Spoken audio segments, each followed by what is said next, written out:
welcome everyone to another fantastic edition of the Cybersecurity Matters podcast. I'm your host for today, Dominic Vogel. Really excited for today's guest, Mark Sangster from eSentire. He is a brilliant secure professional. Actually has a book coming out, which apparently is coming in the mail to me. It's an autographed copy, allegedly. Looking forward to reading that and adding that to my bookshelf. But enough about me and my excitement for the conversation. I'll pause, bring Mark in here, and we'll connect with him virtually. And here's to an awesome conversation. Stay tuned. Mark, thank you so much for taking time out of your busy day to join me on the Cybersecurity Matters podcast. Really appreciate it. Oh, it's always a pleasure. Thank you for the invite. I know when you and I first had an initial convo a few weeks ago, I mean, I could initially feel the great chemistry there. So I'm really looking forward to the great conversation. First off, I want to talk about your book, which I was hoping was going to come in the mail. I know your marketing team told me that there was an autographed copy on its way, which I was really looking forward to showing to our audience. But alas, Canada Post, I guess, is a little too slow these days. But I'll send you a pic when I do get it, though. But I'd love to learn a bit more about the book, what the context of it is, what motivated you to read it, and who you think can benefit from reading it. Yeah, absolutely. So, this was really a combination of, 20 some years of work in the IT security industry, but really probably more of the last 10, where I've spent a lot of time working with, executives, boards, senior technical practitioners. And, what I saw was this constant sort of, cycle of companies just not seeing themselves at risk to cybercrime, of course, being victimized. And often when it happened because of the size of their business, they don't make the headlines, right? So they kind of suffered in silence. And because of that, all the other businesses couldn't learn vicariously almost from that and sort of take those lessons to heart. So this was an attempt to kind of tell some of their stories, again, not to blame, more to effectively, expose the causes, to talk about, how the criminals exploit them and, to give them a path to, protection, right? So it doesn't happen to them. I love that.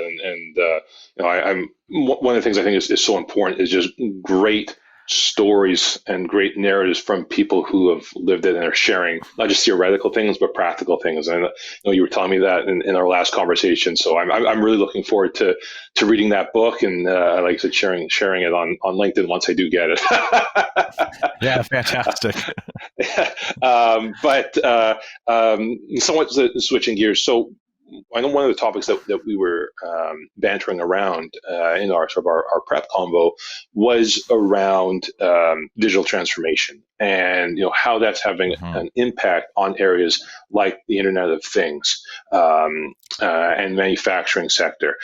Curious to your thoughts there in terms of where we are from a digital transformation journey perspective with those areas, and where we're moving and what type of direction. Yeah, so I mean that's a great question. The reality is that we're a long way down the path when it comes to adopting emerging technology. We're putting confidential data into the cloud, for example, and that's very commonplace.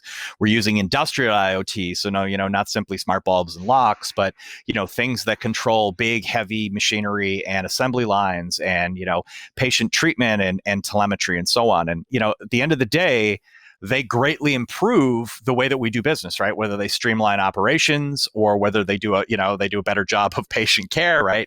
And increasing, the outcomes. And because of that, it means we're going to continue doubling down and investing in these types of connected technology.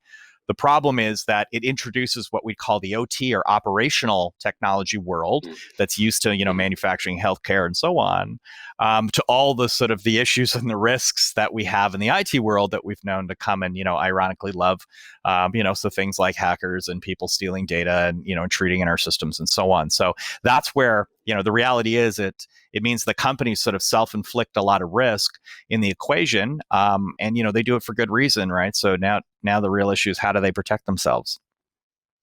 Yes. No, and when we're talking, again, maybe just abstracting this even a bit further from a digital transformation perspective, digital transformation means, I guess, different things to different organizations. Digital transformation at the enterprise level looks very different than digital transformation at maybe the SMB level. And what we've seen with smaller and mid-sized organizations, many of them are truly digitally transforming from their last significant IT investment was maybe in the early 2000s when Bush was still president, and then all of a sudden, that's a very, very different than like you said, there maybe the IoT space or manufacturing space. When we're talking about even maybe security in the context of digital transformation, how important is it for security to be ingrained or baked into that process? That's not you go on the transformation process, then you bolt on security after. Talk me through that, like how security needs to be intertwined and thought of as part of that transformation journey. Yeah, that's also a critical point, right, for many, particularly SMB businesses to consider, which is security by design. So you're right, they end up adopting specific technology. So you think of like many of the services that we use, Office 365, customer databases, and so on. They're all in the cloud, and we do that because you don't have the on-premises investment. It's more cost effective. It's faster to market, all that kind of great stuff. But if you consider security after the fact, and I see that all too often, right? That's one of the biggest issues is the ink is drying on the contract, and then it's like, oh yeah, we should probably have our IT security people take a look at this, and that's where often those things get exploited. Or they just don't understand, and they make assumptions about the security. So for example, well, I'm using Office 365, or I'm using Amazon Web Services, or whatever it might be, and they think, well, these are big smart companies with lots of assets and lots of resources, and so they know what they're doing, and they're right. But there are still security obligations, on the SMB end, and they often just sort of falsely assume, I think, that these big companies have got their back. And what they don't understand is, they're responsible for making sure people don't get into those overall, systems, like getting into the warehouse per se. What they keep forgetting about is, their credentials are their responsibility, right? If they hand their key to the bad guy, well, that's not the landlord's problem.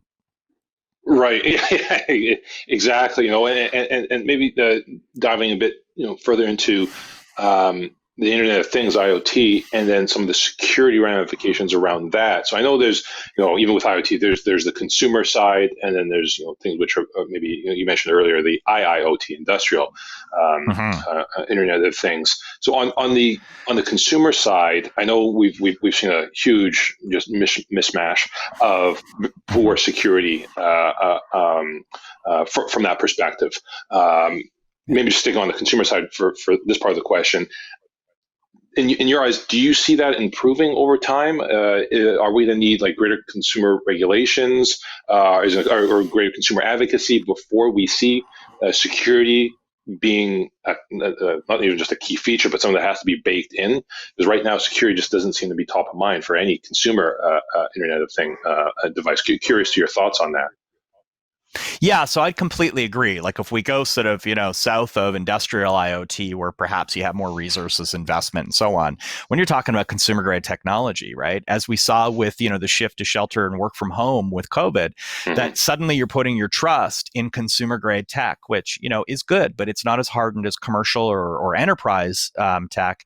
And I think what's worse is that people don't understand, right? So they put in smart locks or bulbs, or, their, refrigerator can tell them when they're out of milk. And I think these things are all pretty, exciting and interesting, but they don't understand that also can be a vector to access their bank account, right? Or steal their identity and so on. And so, I do think some advocacy is needed here.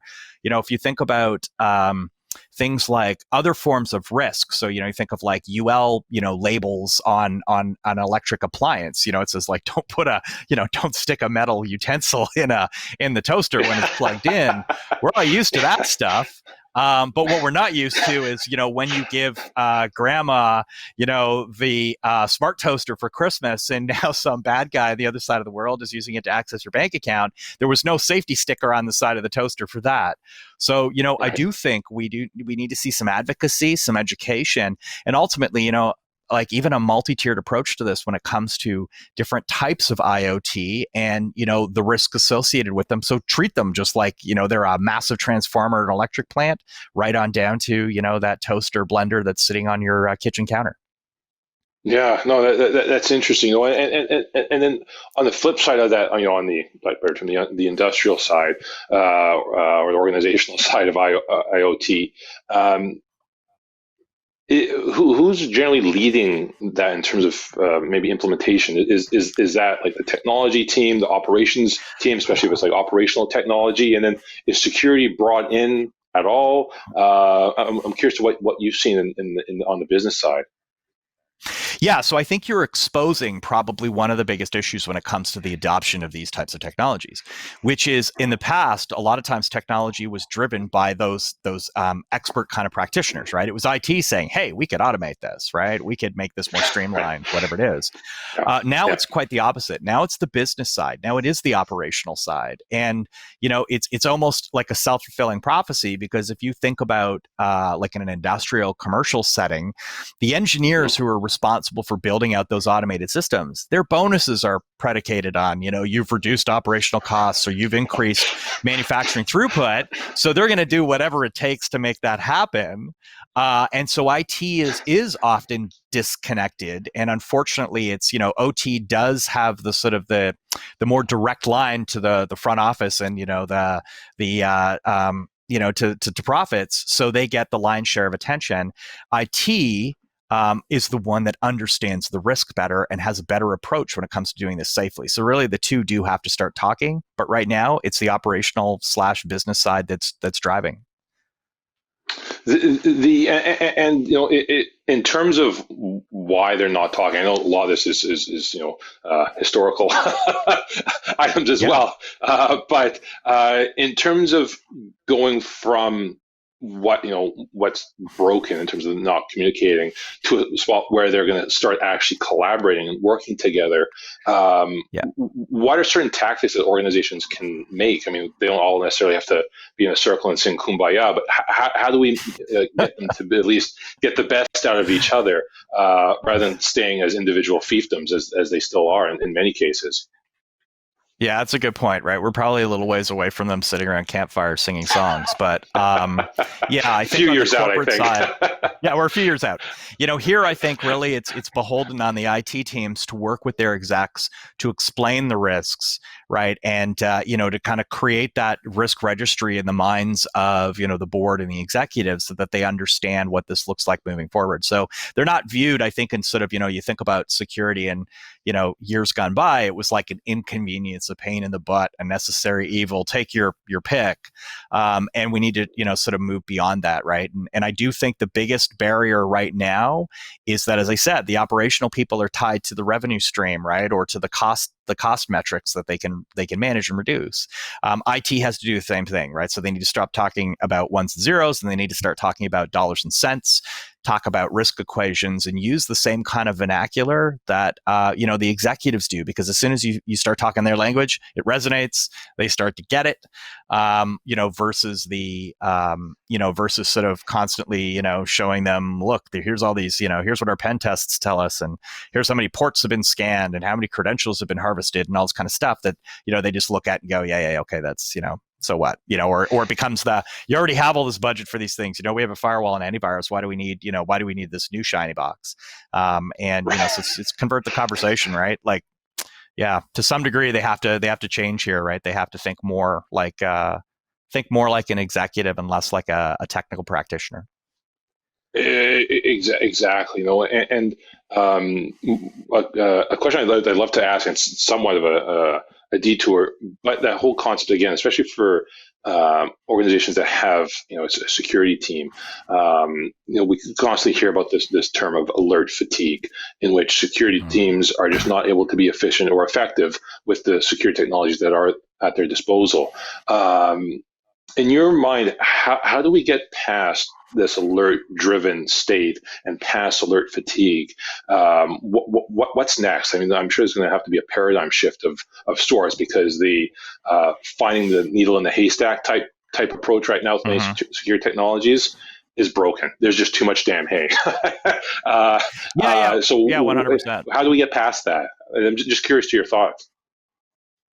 Yeah, so alert fatigue I think is a big issue, and really what we need to do is we need to shift from like those sort of technical outcomes to talk about the business outcomes, right? So thinking about it in terms of is this a breach? Has there been a regulatory violation here, or was this a near miss, right? And to consider what that looks like, and to consider what the costs of that event, in a negative consequence, what that would mean.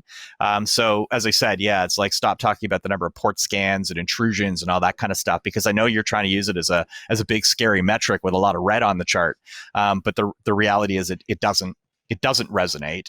And from a technical perspective, I think the reality is as you open the aperture, as you bolt on new technology, as you connect more things through IoT or whatever it is, in doing that, right, you are going to continually increase the volume of the data, of the signal that you get. Or I should say of the noise that you have to, then find the signal in, right? Like you use the needle in the haystack analogy. And I think that's where we can see a blending of, artificial intelligence and human capability and expertise, which is AI, machine learning, algorithms, whatever you want to call it, are really good at doing repetitive tasks over large volumes of data, right? They don't get distracted by colleagues or decide they have to go for a coffee.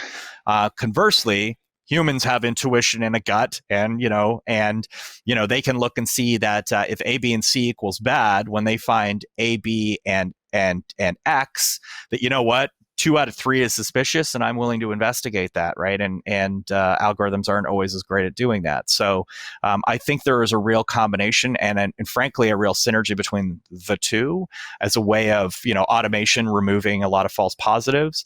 But it doesn't replace people, because people at the end are the ones, as I say, right? They're the ones with intuition who can take the investigation the last mile to determine whether or not it is malicious or whether or not it's it's benign.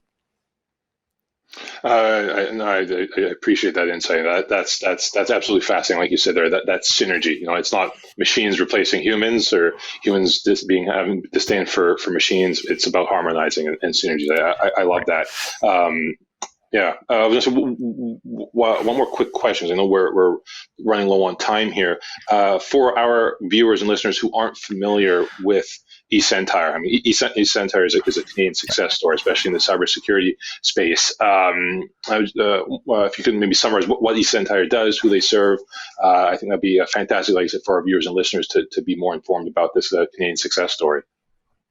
Yeah, no, absolutely. So eSentire, by sort of security category, is a managed detection and response firm. So what that really means is on a 24/7 basis, we have security analysts, over 100 and some, in our operation centers, who effectively monitor what we've just been talking about, right? So IoT and endpoints with remote workers and the network and cloud-based services and so on. They're looking for those suspicious indicators, and when they find something, their job is to investigate it effectively in real time, right, with immediate response. And if they deem it to be malicious, then they stop it, right? So they might be containing devices, blocking traffic, whatever it might be. And ultimately, I talked about outcomes, and that's the point of this, right, is 24/7 monitoring, looking for suspicious activity. And when they find it, they stop it before it becomes business disrupting. So the way I put it is, it's like we spend all our days cleaning up spilled milk, right? Minor little intrusions, because we'd much rather do that than we would see it metastasize, over the months, right, where you have a high dwell time, and then that turns into a business disrupting event, right? Whether it's ransomware and it's a massive operational disruption, or it's, a huge theft, or, something along those lines that have or cause irreparable harm to the business. And, and we do that across, thousands of clients, and those clients are in all sorts of different industries like finance, healthcare, manufacturing, legal, transportation, technology, and so on. And, it's really those companies that have come to recognize they have valuable assets. They are a target. Someone does want to do them harm, and they're looking for a service provider who can protect them and proactively protect them against the types of threats that we see every day. Mark, thank you so much for coming in virtually and absolutely crushing this conversation. It was absolutely fantastic. Thoroughly enjoyed every minute. And as I mentioned at the beginning of the podcast, really looking forward to reading your book when it does arrive via mail. But thank you again so much for taking time of your busy day to join us today. Really appreciate it. Oh, you're very welcome, and let me know what you think once you've had a read. Will do. I will be right back after this brief break here to conclude today's episode. hopefully everyone saw and heard how incredibly intelligent and knowledgeable Mark is in the field of cybersecurity. I was really, really interested in how he was talking about digital transformation and how that all connects to the journeys when we're talking about Internet of Things or the industrial Internet of Things and the manufacturing sector. It's going to be very, very interesting to see how the different organizations in different sectors and even amongst enterprises and small, mid-sized organizations, the types of digital transformation journeys that they'll be embarking in the coming years. I want to thank Mark and eSentire for that amazing conversation. That was thoroughly enjoyable. I at least enjoyed it. I hope our loyal listeners and viewers enjoy it as well. I want to remind everyone, if they're interested in other amazing podcasts, to check out the Conversations That Matter YouTube page. Phenomenal podcasts from all sorts of different walks of life and different interest levels. So please do check that out. But until next time, thank you again, as always, for your loyal listenership and for spending some time with us. Until next week, be well, be safe, be awesome. And we look forward to having you join us again on another edition of the Cybersecurity Matters podcast.